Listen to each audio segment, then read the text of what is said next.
Hello students, आप देखना शुरू कर चुके हैं भाभा कैरियर इंस्टीट्यूट का यूट्यूब चैनल और इस चैनल में आपका स्वागत है। आज हम लोग क्लास 12 का जो बायोलॉजी उसका चैप्टर 1 पढ़ेंगे और ये इस यूनिट में जो यूनिट 6 है, जहाँ से बायोलॉजी क्लास 12 का स्टार्ट होती है, उसमें 3 चैप्टर है, उसमें से ये पहला चैप्टर हम लोग पढ़ रहे हैं। हम यूनिट 6 का एक इंट्रोडक्शन वीडियो बना चुके हैं 10 से 11 मिनट का, ये अपलोडेड है, आप उसको देख सकते हैं। उसके बाद इस टॉपिक को पढ़िएगा तो और अच्छे से क्लियरली समझ में आएगा। तो चलिए शुरू करते हैं। चैप्टर 1 जो है उसका नाम है sexual reproduction in flowering plant. इस चैप्टर का नाम क्या है? Sexual reproduction in flowering plant. हम लोग एनसीईआरटी के लाइन बाय लाइन को समझने की कोशिश करेंगे और एनसीईआरटी को पढ़ के जितना फास्ट हम समझ सकते हैं, आप नीट में क्वेश्चन को पढ़ करके उतना फास्ट समझ पाइएगा और उतना आसानी से उसका आंसर दे पाइएगा। सिर्फ और सिर्फ इसका एक ही मकसद है NCERT line by line explain करने का, ताकि आप नीट एग्जाम में 90 क्वेश्चन में से आप 85 प्लस क्वेश्चन को करेक्टली बना सकें। ठीक है? चलिए सबसे पहला टॉपिक हम लोग सीखते हैं। इंट्रोडक्शन जो चैप्टर का उसमें क्या लिखता है? लिखता है कि हम लोग लकी नहीं है, प्लांट जो है वो सेक्सुअली रिप्रोड्यूस करता है। तो बताओ, अगर प्लांट सेक्सुअली रिप्रोड्यूस करता है तो उसमें हम लोग कैसे लकी हों? ठीक है, तो बेसिकली हम लोग इस तरीके से लकी हैं कि प्लांट अगर सेक्सुअल रिप्रोडक्शन करता है तो प्लांट को सेक्सुअल रिप्रोडक्शन करने के लिए उसको बनाना पड़ता है फ्लावर। क्या बनाना पड़ता है? फ्लावर। और वो फ्लावर को हम बहुत अपने हिसाब से अलग अलग पर्पस के लिए यूज़ करते हैं।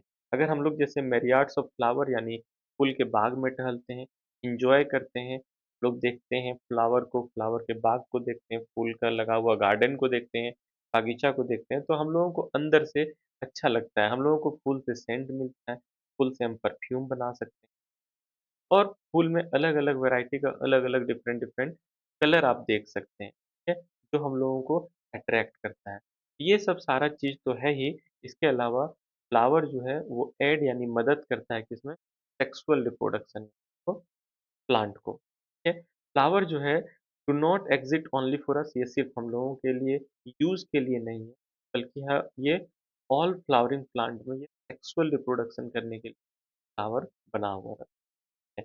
अगर हम लोग देखें तो अलग-अलग पेड़-पौधा में अलग-अलग तरह का फूल लगता है, यानी फ्लावर के स्ट्रक्चर में बहुत ज़्यादा डाइवर्सिटी, ठीक है? और आप इन्फ्लोरेसेंस में भी डाइवर्सिटी यानी अलग-अलग तरह का देख सकते हैं। अगर इन्फ्लोरेसेंस आपको नहीं समझ में आ रहा है कि क्या है, तो किसी एक्सिस पे अगर बहुत छोटा-छोटा फ्लावर लगा हुआ है और ये एक एक्सिस बनाया हुआ है, एक गुच्छा बनाया हुआ है, तो आप इसको इन्फ्लोरेसेंस हैं। आप आम का मंजर भी देख सकते हैं जिसमें बहुत सारा छोटा-छोटा फ्लावर एक एक्सिस में लगा होता है। तो आप अलग-अलग पेड़-पौधा में अलग-अलग तरह का फूल देखते होंगे और अलग-अलग तरह का इन्फ्लोरेसेंस देखते होंगे और अलग-अलग तरह का फ्लावर देखते होंगे और फ्लावर का जो पार्ट्स होता है जिसको फ्लोरल पार्ट्स बोलते हैं, वो भी आप अलग-अलग देखते होंगे, ठीक है? ये जो फ्लोरल पार्ट्स होता है फ्लावर का, वो चेंज करता है, वो डिपेंड करता है एडैप्टेशन पे कि वो प्लांट कहाँ पे रहता है, पानी में रहता है, हवा में रहता है प्लांट या प्लांट ज़मीन पे है तो किस तरह का हैबिटेट में है, जंगल में है, डेज़र्ट में है या फिर वो पहाड़ी इलाका में है, तो उस हिसाब से उसमें अलग-अलग तरह का फ्लावर लगता है। फ्लावर जो है वो सिर्फ़ और सिर्फ़ फ्लावर किस लिए? सेक्सुअल रिप्रोडक्शन करने के लिए। फ्लावर की मदद से प्लांट सेक्सुअल रिप्रोडक्शन करता है और सेक्सुअल रिप्रोडक्शन का जो एंड प्रोडक्ट है यानी जब सेक्सुअल रिप्रोड्यूस करेगा, तो जहाँ पे फूल लगा है, फूल के कारण सेक्सुअल रिप्रोडक्शन होगा, सेक्सुअल रिप्रोडक्शन होने के बाद वहाँ पे सीड यानी दाना बनेगा और उसके ऊपर फ्रूट होगा और ये बेसिकली किसका पहचान है? एंजियोस्पर्म। प्लांट को 5 किंगडम में डिवाइड किया गया, उसमें से जो 5वाँ किंगडम है एंजियोस्पर्म, जैसे आप प्लांट को अगर देखें तो एल्गी, ब्रायोफाइटा, ट्राइडोफाइटा, जिम्नोस्पर्म, एंजियोस्पर्म है, तो एंजियोस्पर्म में ही सिर्फ फूल लगता है और किसी में फूल नहीं लगता है। बेसिकली इस चैप्टर में हम लोग फ्लावर के मॉर्फोलॉजी यानी बाहरी स्ट्रक्चर को समझने की कोशिश करेंगे, फ्लावर के स्ट्रक्चर को समझने की कोशिश करेंगे और कैसे वो सेक्सुअल रिप्रोडक्शन में मदद करता है प्लांट को, ये समझने की कोशिश करेंगे। सबसे पहले चलिए हम लोग समझते हैं कि फ्लावर क्लास 11 में आप पढ़ चुके होंगे, किसी फ्लावर में जो है 4 पार्ट होता है, 4 वॉल्स होता है, ठीक है?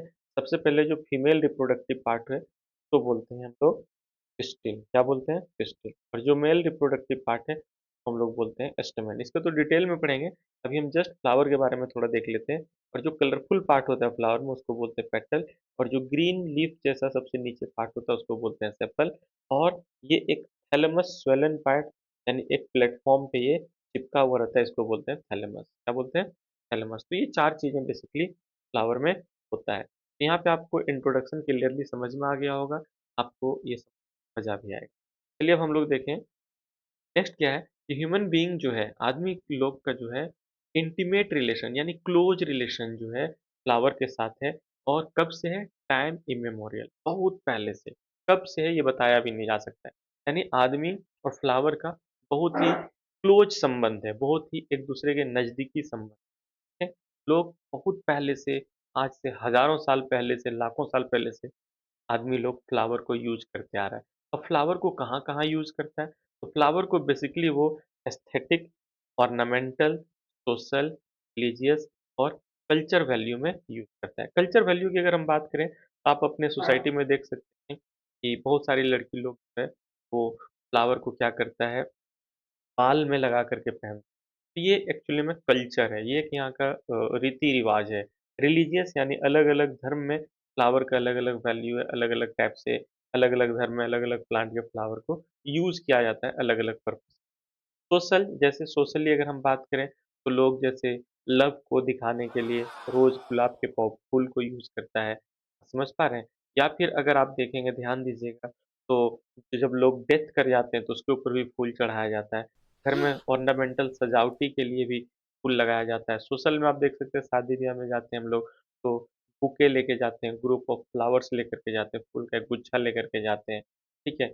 एस्थेटिक यानी जो अगर हम लोग अ, अगर जो वो फ्लावर कहीं पे वहाँ पे अगर हम लोग टहलते हैं और उससे हम लोगों को एक अच्छा अनुभव मिलता है, आनंद आता है, ये सब चीज़ें हैं। और ये सब पर्पज़ के लिए फ्लावर को ह्यूमन बीइंग कई सालों से, कई मतलब बहुत टाइम इम्मेमोरियल लिखा हुआ है कि आप कोई फिक्स टाइम नहीं बता सकते कि वहाँ से फ्लावर को ह्यूमन यूज़ करना शुरू किया है।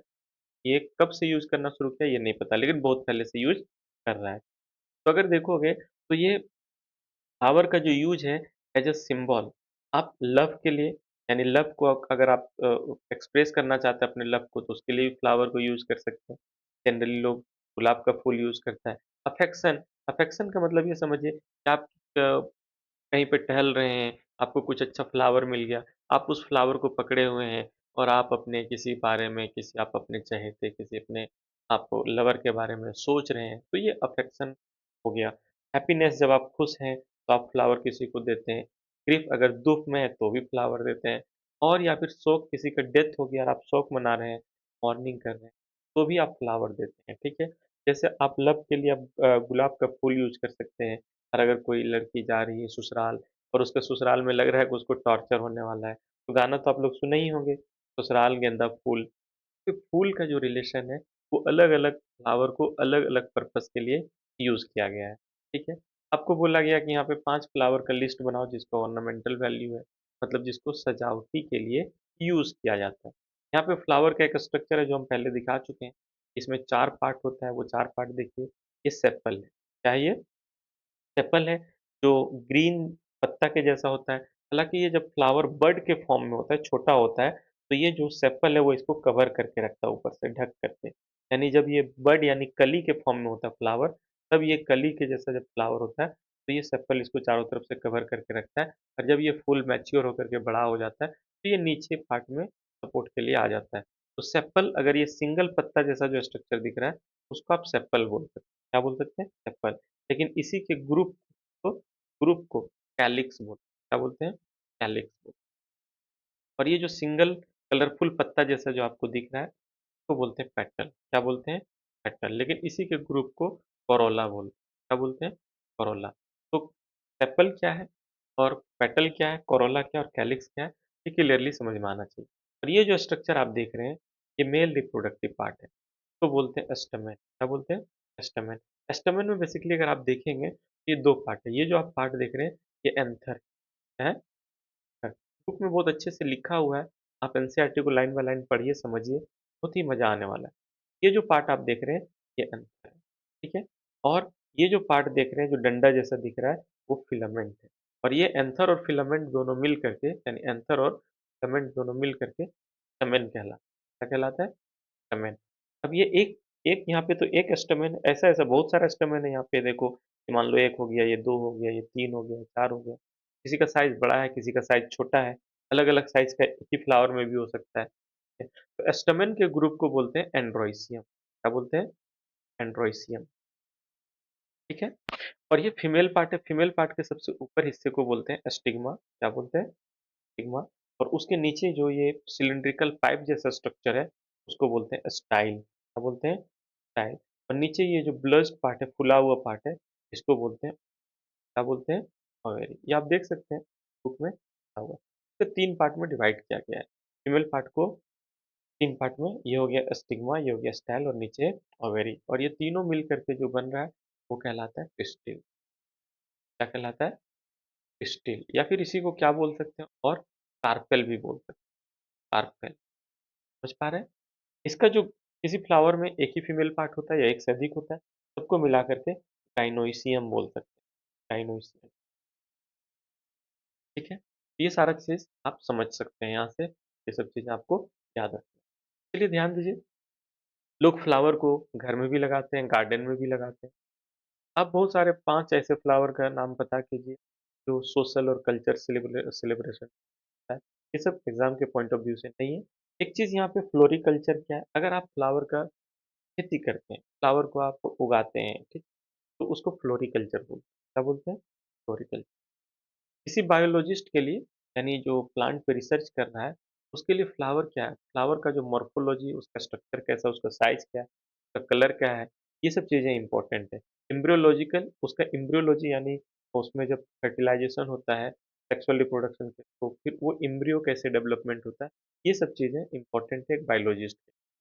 अर्लियर क्लासेस में, जैसे पिछले क्लास यानी 11 में, आप पार्ट्स ऑफ फ्लावर देख चुके हैं, जो अभी हम लोग डिस्कस कर रहे थे। सेपल, पेटल, कैलिक्स, कॉला, ये सब चीज़ों के बारे में, एंड्रोसियम, गाइनोसियम, ये सब चीज़ें आप सब चीज़ देख चुके हैं 11 में। अगर नहीं आप पढ़े हैं तो उसको पढ़ लीजिएगा। 11 का जो वीडियो आएगा उसमें आप उसको पढ़ सकते हैं। एक टिपिकल फ्लावर का हर पार्ट को आप देख सकते हैं या फिर आप जान रहे हैं। ठीक है? चलिए अब हम लोग शुरू करते हैं नेक्स्ट पार्ट। नेक्स्ट पार्ट क्या है कि प्लांट का जो इस चैप्टर में हम लोग 3 पार्ट में इसको डिवाइड करके पढ़ रहे हैं। एक प्री फर्टिलाइजेशन यानी फर्टिलाइजेशन से पहले की बात, एक फर्टिलाइजेशन और पोस्ट फर्टिलाइजेशन यानी फर्टिलाइजेशन के बाद की बात। ठीक है? तो फर्टिलाइजेशन पहले होता क्या है ये समझ लीजिए। तो ये मान लीजिए कोई फ्लावर है और ये इसका फीमेल पार्ट। ठीक है? ये ओवेरी है, ये स्टाइल है और ये स्टिग्मा है। और ये इसका मेल पार्ट है। मेल पार्ट के अंदर में बनेगा पोलन ग्रेन। क्या बनेगा? तो ये जो पोलन ग्रेन ट्रांसफर होकर के पहुंचेगा स्टिग्मा पे, इसी प्रोसेस को बोलते हैं पॉलिनेशन। क्या बोलते हैं? पॉलिनेशन। और यहाँ से पोलन ट्यूब जनरेट होगा। क्या जनरेट होगा? Pollen tube. और ये पोलन में जो सेल होगा, वो पहुंच जाएगा यहाँ पे ओवेरी के अंदर। एक सेल होगा ओव्यूल में वहाँ पे, और जब ये जाकर के सेल यहाँ फ्यूज होगा, तो फर्टिलाइजेशन कहलाएगा। तो यहाँ पे जो पोलन ग्रेन से मेल गैमेट ओव्यूल में एक तक पहुँचा और यहाँ फर्टिलाइजेशन हुआ, तो यहाँ से पहले का जो कहानी है, वो प्री फर्टिलाइजेशन में हो जाएगा। यहाँ जो फर्टिलाइजेशन हुआ, वो सेकंड पार्ट हो जाएगा। और इसके बाद कैसे ये सीड बनता है, कैसे ये फ्रूट बनता है, कैसे एम्ब्रियो में कन्वर्ट होता है, ये कहलाएगा पोस्ट फर्टिलाइजेशन। क्या कहलाएगा? Post fertilisation. तो 3 पार्ट में बाँटा हुआ है। अभी जो हम लोग टॉपिक स्टार्ट कर रहे हैं, वो है प्री फर्टिलाइजेशन। तो प्री फर्टिलाइजेशन में क्या है? पोलन ग्रेन कैसे बनेगा, एग कैसे बनेगा, पोलन ग्रेन कैसे ट्रांसफर होगा, ये सब चीजें पढ़ना है। ठीक है? चलिए देखिए क्या है कि much before the actual flower, किसी प्लांट में एक्चुअल फ्लावर लगने से पहले प्लांट ये डिसाइड करता है, ये डिसीजन बनाता है कि अब उसमें फ्लावर लगाना है। क्या करना है? फ्लावर को लगाना है। यानी कोई प्लांट आप लगाते हैं तो पहले वो अपना हाइट बढ़ाता है, पहले वो यंग होता है, मैच्योर होता है, फिर जाकर के वो डिसाइड करता है कि अब इसमें फ्लावर, फूल को प्लांट में लगाना है। जैसे कोई बच्चा पैदा होता है, पहले वो बड़ा होता है, बड़ा होने के बाद मैच्योर होता है, तब जाकर के वो रिप्रोडक्शन प्रोसेस को स्टार्ट करता है। तो उससे पहले उसके शरीर में बहुत सारा बदलाव होता है, उसके शरीर में बहुत सारा हार्मोनल चेंजेज होता है। अगर लड़का है तो उसका दाढ़ी मूंछ आना शुरू हो जाएगा, आवाज़ मोटा होना शुरू हो जाएगा, मसल्स का ग्रोथ होने लगेगा। ठीक है? तो इसी तरीके से प्लांट पहले मैच्योर होता है, फिर ये डिसीजन बनाता है कि अब उसको फूल लगाना है और सेक्सुअल रिप्रोडक्शन करना है। और उसके लिए उसको सेवरल हार्मोनल यानी बहुत तरह का हार्मोनल और प्लांट में स्ट्रक्चरल चेंजेस लाना पड़ता है। हार्मोनल चेंजेस आएगा, हार्मोनल चेंजेस आने के बाद स्ट्रक्चर में बदलाव आने लगेगा, यानी पहले जहाँ पे पत्ता निकलता था, अब वहाँ पे प्लांट में फूल निकलना शुरू हो जाएगा। ठीक है? और इसका जो शुरुआत होगा, क्योंकि जो सेल पहले पत्ता बना रहा था, वो अब फ्लावर बना रहा है, तो यानी सेल में मॉडिफिकेशन होना है। सेल के मॉडिफिकेशन को डिफरेंशिएशन बोलते हैं। क्या बोलते हैं? डिफरेंशिएशन। यानी सेल डिफरेंशिएट होगा, सेल में चेंजेज आएगा, जो सेल यानी जो मेरिस्टेमेटिक टिश्यू से पहले पत्ता बन रहा था, स्टेम बन रहा था, अब उसी से फ्लावर बनेगा, ठीक है? और फिर उसका डेवलपमेंट और सबसे पहले डिफरेंशिएशन यानी सेल में बदलाव होकर के जब फूल बनाने का स्टेज आएगा, तो फ्लावर बनाने से पहले फ्लोरल प्रिमोर्डियम बनाएगा, यानी एक छोटा-सा स्ट्रक्चर बनाएगा, जो स्ट्रक्चर मॉडिफाई होकर के बाद में फ्लावर का रूप ले लेगा। अगर बहुत छोटा-छोटा फ्लावर एक साथ ग्रुप में है, बता चुके हैं पहले, तो इन्फ्लोरेसेंस बोलते हैं। पहले इन्फ्लोरेसेंस का फॉर्मेशन होगा, ठीक है? इसमें बहुत छोटा-छोटा फ्लोरल बड्स होगा, छोटा-छोटा बड होगा जो बाद में फूल बनेगा, बाद में देन द फ्लावर और वो बड फिर बाद में फ्लावर में कन्वर्ट हो जाएगा। मान लो कि ये एक एक्सिस है, ये एक एक्सिस है, इसमें बहुत छोटा-छोटा भी बड है, यानी ये वो स्ट्रक्चर है जिससे फूल बनेगा। बाद में यही छोटा-छोटा बड फ्लावर का रूप ले लेगा, बड़ा-बड़ा फूल बन जाएगा इसमें, ठीक है? तक समझ पा रहे हैं? फ्लावर में जो होता है वो मेल और फीमेल रिप्रोडक्टिव यानी मेल और फीमेल पार्ट दोनों होता है या स्ट्रक्चर दोनों होता है। जो मेल पार्ट होता है उसको एंड्रोइसियम बोलते हैं और फीमेल पार्ट को बेसिकली गाइनोसियम बोलते हैं। आ रहा है समझ में? और ये दोनों डिफरेंशिएट यानी पहले फ्लोरल बड था, तो फिर धीरे-धीरे फ्लावर बना और फ्लावर में मेल पार्ट यानी एंड्रोसियम और फीमेल पार्ट गाइनोसियम का डेवलपमेंट हो गया। क्लियर है यहाँ तक? तो अगर क्लास 11 में अगर आप एंड्रोसियम के बारे में पढ़ें, जो यानी प्लांट में 4 वॉल्स होता है, उसके बारे में पढ़ें, तो उसके बारे में यहाँ पे बोल रहा है कि कलेक्ट करो या फिर याद करो कि जो एंड्रोसियम है उसमें स्टेमेंस होता है। क्या होता है? स्टेमेंस होता है जो मेल रिप्रोडक्टिव ऑर्गन है। गाइनोसियम रिप्रेजेंट करता है फीमेल रिप्रोडक्टिव ऑर्गन। क्लियर है यहाँ तक? बहुत अच्छे से आप समझ पा रहे हैं। हम चाह रहे हैं कि वीडियो का जो साइज़ है वो छोटा-छोटा रहे और आज के वीडियो में यहीं तक रहेगा। नेक्स्ट जो वीडियो आएगा उसमें हम लोग कवर करेंगे स्टैमेन, माइक्रोस्पोरेंजियम और पोलन ग्रेन और फिर उसके बाद हम लोग ओव्यूल के बारे में देखेंगे, एग के बारे में देखेंगे। तो आप छोटा-छोटा वीडियो पढ़िए, हमारा कोशिश रहेगा कि बायोलॉजी का छोटा-छोटा वीडियो 10-10 मिनट का वीडियो लाया जाए और 1-2 टॉपिक पढ़ने के बाद कम से कम 25-30 क्वेश्चन बनाया जाए, जो नीट में आ चुके हैं या फिर पीवाईक्यू से है और उस तरह के क्वेश्चन आपको फिर एग्ज़ाम में देखने को मिलेगा, ये मेरी पूरी गारंटी रहेगा। आपको क्या करना है एनसीईआरटी लाइन बाय लाइन पढ़ना है, फास्ट पढ़ना है, आपको इतना एनसीईआरटी पढ़ना है, आप एक बार में सेंटेंस पढ़ेंगे एग्ज़ाम में, आपको उसका मीनिंग समझ में आ जाना चाहिए।